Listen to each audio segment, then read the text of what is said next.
How special did that feel to cap off a wonderful day, opening day here in St Andrews? Yeah, it was unbelievable. To be fair, when I woke up this morning and I saw how windy it was on the range, I thought to myself, how is she 4 under par? Like, I could not. And I saw Georgia shot 1 under. I was like, fair play, that was a really good score. And then for me to shoot that, it was good because it was so gusty out there.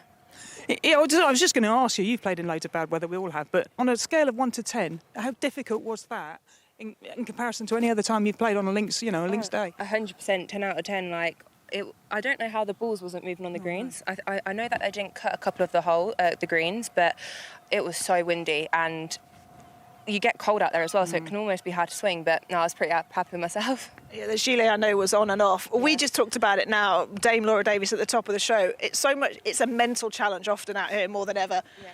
How much do you really have to enjoy these conditions and embrace them? Yeah, 100%. Like my coach said to me today, like you got to have a good mental attitude going out there and just enjoy it. Even though it's so windy, just think of it as a challenge, and that's what I did. I actually had a lot of fun out there, especially playing with like Nelly and Lillian. It was great. Nice. That's half the battle, though, isn't it? Yeah. Enjoying it, because it's tough, isn't it? Yeah. I mean, you go out and you're 4 shots behind, and you've got 30-mile-an-hour winds all day long. The mindset is everything, isn't it? Yeah, 100%. I actually find it quite interesting, like how the ball can move that far. Like the first few holes, it was hard adjusting the wedges because you're taking off so high, but you're hitting such a short shot, and it's just knocking them. It's almost easier coming in with a 4-iron because you kind of know what it's going to do. Hey, funny enough, and just was one more question, sorry, but yesterday I saw you hitting a couple of shots into little like 30-yard shots, and you were just sort of picking it up and hitting that one that goes in low, skids, and then you've been working on that shot? Yeah, well, I'm actually quite good at that shot because where I play at Woburn, the greens are quite wet, so I've always kind of been quite aggressive with my shots. So coming on tight lies around here and hitting that low one in, I really enjoy it.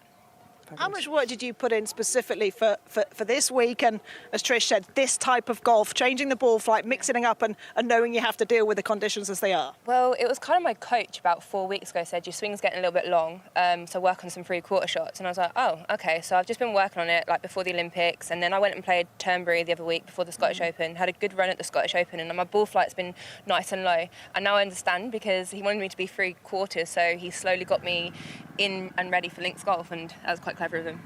And you know when you play those short shots, especially like the one on 18 and there was one earlier on, it looks very much like you work on it's top half. You leave the bottom half, you just keep that really. Is that something you've been working on? Yeah, well, I kind of just tried to like stay in the shot and then just turn through it. And just all about contact, because I think it was the 7th hole today. I hit a massive drive down and I was nearly in the bunker, but what my lie was on, I was in like an old divot. Yeah.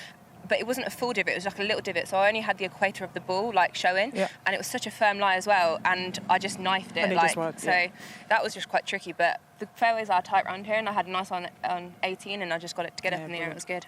Charlie, that was fun to watch today. But listen, how do you, now you've put yourself in this wonderful position, we know, you've talked about it, what this championship means. How do you stay present, stay focused, stay in the moment, and try and put in rounds like this each and every day to get closer to your dream? You just got to understand that it is a tricky golf course in this wind. It's hard to pick on lines, and you're going to have long putts, so everyone's going to make some bogeys.